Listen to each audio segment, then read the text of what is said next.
Le moteur rugit comme un animal blessé. Et je vis Marion se jeter hors du cockpit en flammes. Son corps roulant sur le tarmac brûlant de l'aéroport de Barcelone. Adeline, hurla-t-elle. Mais sa voix se brisa dans le chaos des sirènes qui approchaient. Tandis que je courais vers elle. Le cœur en miettes. Ignorant les cris des pompiers. En cet instant, je compris que mon amour pour cette femme, déguisée en simple mécanicienne, allait nous détruire ou nous sauver et je n'avais plus le choix. Je m'appelle Adeline. Une Française expatriée à Barcelone depuis 3 ans. Fuyant les ombres d'un passé parisien trop étouffant. J'avais atterri ici pour recommencer.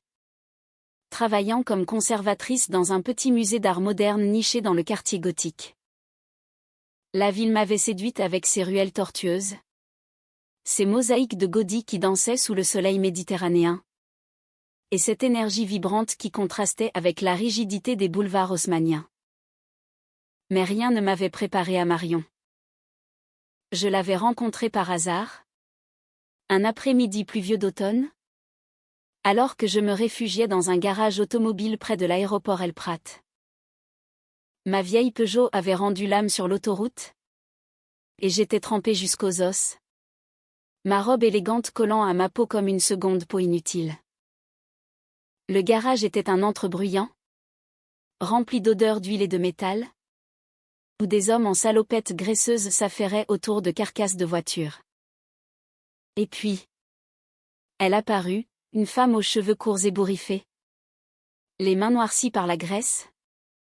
Portant une combinaison bleue trop grande pour son corps athlétique. Bonjour. Mademoiselle. Qu'est-ce qui vous amène ? Demanda-t-elle avec un accent français impeccable. Teinté d'une pointe d'ironie espagnole. Marion. Elle se présenta comme mécanicienne. Venue de Lyon pour un job temporaire en Espagne. Ses yeux verts pétillaient d'une malice qui me fit sourire malgré la pluie. Elle répara ma voiture en un temps record, expliquant chaque geste avec une patience infinie. Comme si elle enseignait à une enfant. Vous devriez être plus prudente avec ces vieilles Françaises. Elles ont du caractère. Mais elles cassent facilement. Dit-elle en riant. Je la trouvais adorable.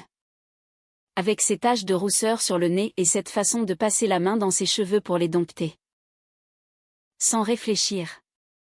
Je lâchai, vous êtes trop mignonne pour ce boulot salissant. Elle rougit. Mais son regard s'attarda sur moi un instant de trop. Et je sentis un frisson me traverser. Les jours suivants. Je revins au garage sous des prétextes futiles, une vidange imaginaire. Un bruit suspect. Marion m'accueillait toujours avec ce sourire en coin. Et nos conversations s'allongeaient. Elle me parla de sa passion pour les moteurs. De ses voyages en solitaire à travers l'Europe. Fuyant une famille conservatrice qui ne comprenait pas sa différence. Moi. Je lui confiai mes rêves d'artiste étouffés par une éducation bourgeoise à Paris. Et comment Barcelone m'avait libérée. Petit à petit. Nos rencontres devinrent des rendez-vous. Un café dans le Barry gothique. Une promenade le long de la Rambla au crépuscule. Je l'appelais, ma mignonne mécano. Et elle feignait l'agacement. Mais ses yeux disaient autre chose. Un soir. Sous les lumières tamisées d'un bar à tapas. Nos mains se frôlèrent par accident. Ou pas. Adeline. Murmura-t-elle. Sa voix rauque comme le ronronnement d'un moteur. Tu sais que je ne suis pas ce que je parais. Je ris. Pensant à une blague. Mais elle posa un doigt sur mes lèvres. Chut. Laisse-moi te montrer. Elle m'emmena à l'aéroport. Tard dans la nuit. Où elle avait accès à un hangar privé. Là. Elle révéla son secret, elle n'était pas mécanicienne. Mais pilote. Une pilote de ligne déguisée. Fuyant un scandale en France. J'ai causé un incident en vol. Rien de grave. Mais les médias ont tout exagéré. Je me cache ici. Le temps que ça passe. Je fus stupéfaite. Mais excitée. Cette femme était un mystère vivant. Et j'étais tombée amoureuse. Nos nuits devinrent passionnées. Dans mon petit appartement surplombant la mer, nous nous aimions avec une intensité qui effaçait le monde. Marion était tendre. Ses mains calleuses traçant des cartes sur ma peau. Murmurant des mots d'amour en français mêlés à des éclats d'espagnol. Tu es ma muse, Adeline. Avec toi, je vole sans avion.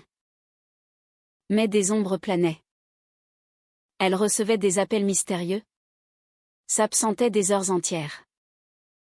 Je commençais à douter, était-ce vraiment un scandale passé? Ou quelque chose de plus sombre? Un jour, je la surpris en conversation animée avec un homme élégant. Dans un café discret. Il parlait bas. Mais j'entendis, trahison, et retour en France. Mon cœur se serra. Était-elle impliquée dans quelque chose d'illégal? Je la confrontai ce soir-là. Marion. Dis-moi la vérité. Elle hésita. Puis avoua, elle n'était pas seulement pilote, mais avait été impliquée dans un trafic d'œuvres d'art volées, utilisant ses vols pour transporter des pièces. C'était une erreur de jeunesse? Adeline. J'essayais de m'en sortir, mais il me traque. La trahison me frappa comme un coup de poignard. Comment avait-elle pu me mentir? Pourtant, l'amour persistait. Nous nous disputâmes. Des larmes coulèrent. Mais nous nous réconciliâmes dans les bras l'une de l'autre. Je t'aime. Ma folle. Dit-elle. Et je sus que c'était vrai. Mais le danger approchait. L'homme du café était un ancien complice, exigeant son aide pour un dernier coup.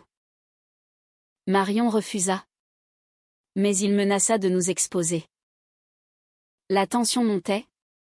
Et Barcelone, autrefois Havre, devenait une prison. Les jours suivants furent un tourbillon d'émotions. Marion et moi vivions dans une bulle fragile, alternant entre passion dévorante et disputes orageuses. Elle me promettait de tout quitter, de recommencer avec moi. Peut-être en France, une fois le passé enterré. Adeline, tu es ma raison de changer, murmurait-elle dans l'obscurité de ma chambre, son corps pressé contre le mien. Mais je sentais la peur dans sa voix, comme un moteur qui tousse avant de caler. Je décidai de l'aider. En tant que conservatrice, j'avais des contacts dans le monde de l'art. Je contactai un ami à Paris, un expert en authentification, pour enquêter sur ce trafic. Il me confirma, Marion avait été piégée par un réseau sophistiqué, utilisant des pilotes pour transporter des toiles volées lors de vols commerciaux. Elle n'était qu'un pion. Adeline. Mais si elle parle, ils la détruiront. Mon amour pour elle grandissait, teinté de compassion. Elle n'était pas une criminelle, mais une victime d'une vie chaotique. Pourtant, la trahison rôdait. Un soir, alors que je rentrais tard du musée, je trouvai Marion en train de fouiller dans mes dossiers. Des photos d'œuvres d'art que j'étudiais pour une exposition. « Qu'est-ce que tu fais » demandai-je. La voix tremblante. Elle se redressa. Coupable. Je pensais que tu pouvais m'aider à identifier une pièce. Pour m'en débarrasser. Mais ses yeux fuyaient les miens. Était-ce une excuse? Avait-elle prévu de m'utiliser? La dispute éclata comme un orage catalan. Tu me mens encore, hurlai-je. Les larmes coulant. Elle tenta de me calmer. Mais je la repoussai. Sors d'ici. Elle partit. Le cœur brisé. Et je m'effondrai. Les jours suivants furent un vide abyssal. Barcelone perdit ses couleurs, les façades modernistes me semblaient grises.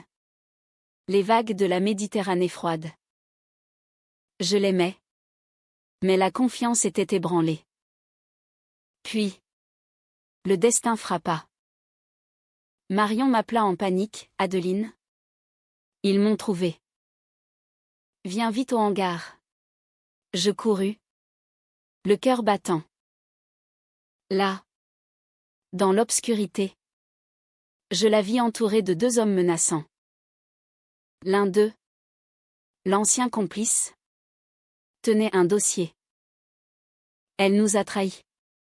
Mademoiselle. Et vous êtes impliquée maintenant. Marion se débattait. Mais il la maintenait. Sans réfléchir. Je saisis une barre de métal et frappai l'un d'eux au genou. Le chaos s'ensuivit, cris, coups. Et nous nous enfuîmes dans la nuit barcelonaise. Nous nous réfugiâmes dans un hôtel discret près de la plage de la Barceloneta. Essoufflés. Couvertes de sueur. Nous nous serrâmes l'une contre l'autre. Merci. Ma folle. Murmura Marion. Ses lèvres effleurant les miennes. Cette nuit-là, notre amour atteignit des sommets. Nous nous aimâmes avec une urgence vitale. Comme si c'était la dernière fois. Ses mains exploraient mon corps avec une tendresse infinie. Effaçant les doutes. Je ne te trahirai jamais plus, Adeline. Je le jure. Mais le lendemain, la réalité nous rattrapa. La police espagnole enquêtait sur l'incident au hangar. Marion décida de se rendre. Pour nous protéger. Je dois affronter ça seule. Retourne à Paris. Vis ta vie. Je refusai. Non. On affronte ensemble. Nous contactâmes Interpol. Via mon ami parisien. Marion témoigna. Révélant le réseau. En échange. Elle obtint une immunité partielle. Pendant l'enquête, nous vécûmes cachés dans une petite maison à Sitges, au sud de Barcelone. C'était un havre de paix, des plages dorées, des vins catalans et des nuits d'amour profond. Marion m'apprit à piloter un petit avion de loisirs, et je volai avec elle au-dessus de la mer, sentant la liberté pour la première fois.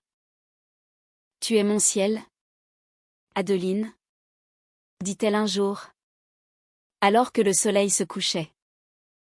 Pourtant, un nouveau conflit surgit. Adeline, ma famille française a pris pour nous. Ma mère, conservatrice et traditionnaliste, m'appela une femme et une criminelle. Reviens à la raison. La pression montait. Marion, sentant mon déchirement, proposa de partir. Je ne veux pas te détruire. Mais je choisis l'amour. Non. On reste ensemble. L'enquête s'accéléra.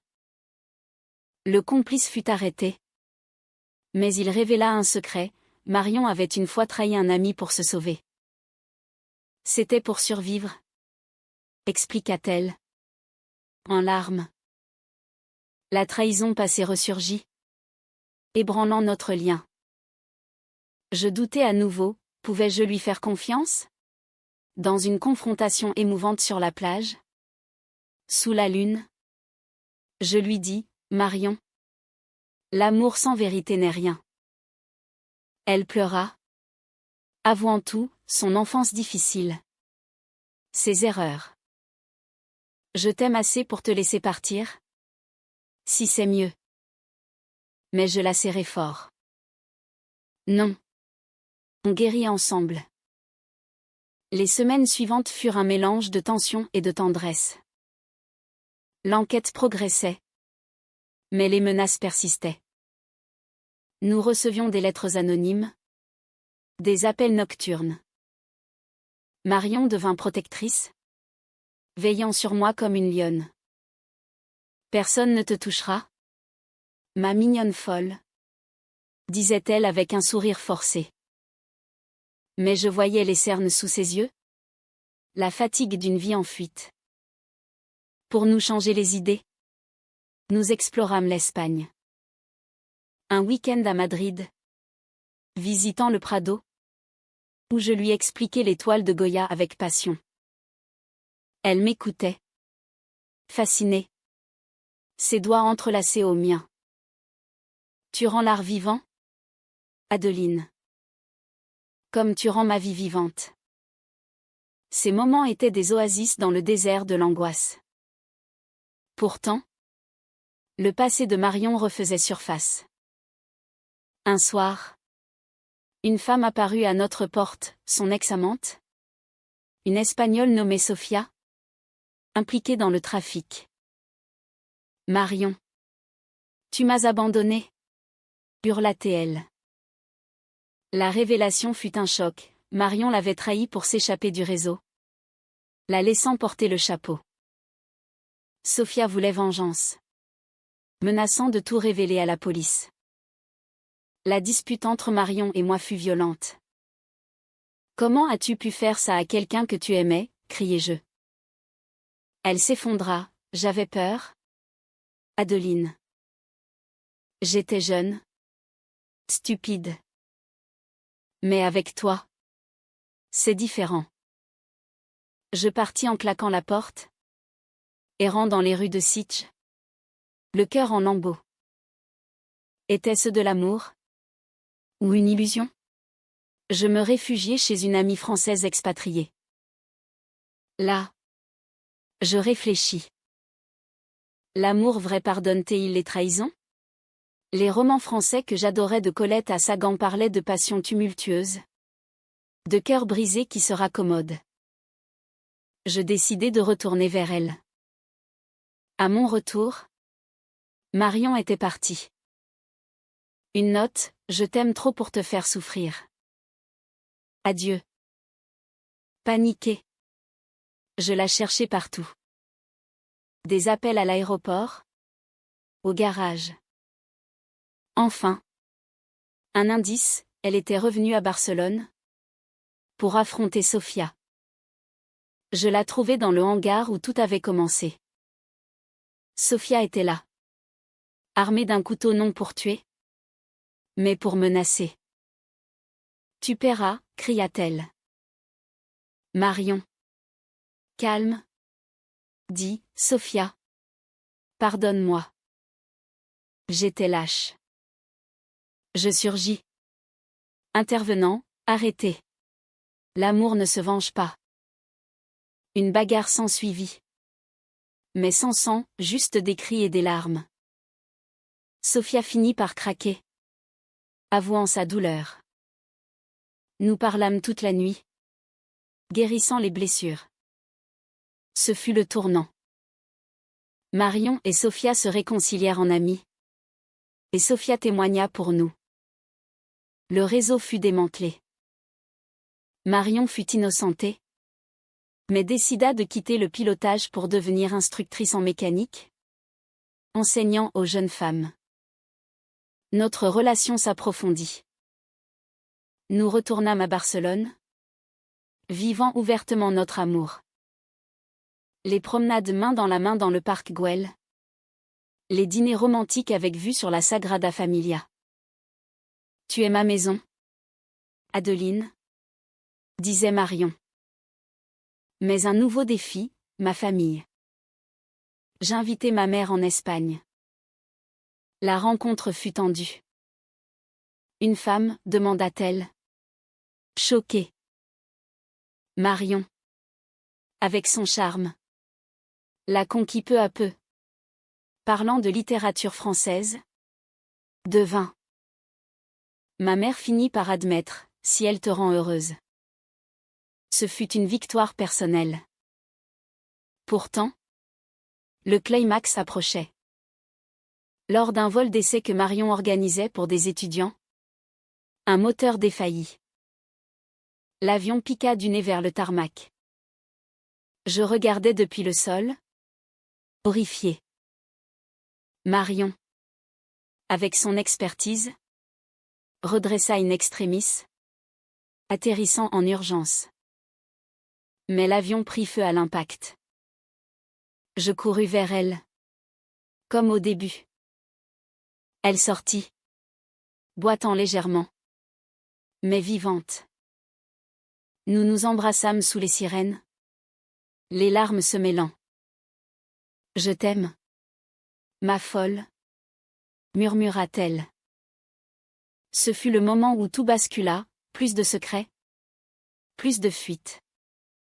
Après l'accident, Marion décida définitivement d'abandonner les cieux pour la terre ferme. Elle ouvrit un atelier de mécanique à Barcelone, spécialisé dans les voitures classiques, et j'y contribuai en y intégrant une petite galerie d'art automobile. Notre vie devint un équilibre parfait, passion, travail, amour. Les matins paresseux au lit. Ses bras autour de moi, les soirées à cuisiner des paellas improvisées. Riant de nos maladresses. La trahison passée devint une leçon. Nous parlions ouvertement de nos peurs, construisant une confiance inébranlable. Sophia devint une amie. Nous visitant souvent. Et ensemble, nous aidions d'autres femmes fuyant des vies compliquées. C'était notre façon d'être humaine, transformer la douleur en espoir. Un an plus tard, sous un ciel étoilé de la Costa Brava, Marion me demanda en mariage. À genoux sur le sable. Une bague simple à la main. Adeline, veux-tu être ma copilote pour la vie? Les larmes aux yeux. Je dis oui. Notre mariage fut intime. Sur une plage. Avec des amis français et espagnols. Ma mère était là. Émue. Acceptant enfin notre amour. Mais la vie n'est pas un conte de fées. Des défis persistèrent, la bureaucratie pour les papiers de Marion. Des doutes occasionnels. Pourtant, nous les affrontions ensemble. Avec une résilience forgée dans le feu. Aujourd'hui, des années plus tard, nous vivons toujours à Barcelone. Marion enseigne le pilotage en simulateur. Et moi, je dirige une exposition sur les femmes artistes. Notre amour est profond. Teinté de romantisme français des lettres d'amour. Des promenades philosophiques et de la chaleur espagnole. En repensant à tout, je réalise que l'amour vrai est cassé Ashtine. Comme un vol en turbulence, émouvant. Comme une toile de Monet, romantique. Comme un baiser sous la pluie, et humain. Car il pardonne et grandit. Marion. Ma pilote déguisée. Reste la femme que j'appelle trop mignonne. Et je suis la folle qu'il aime infiniment.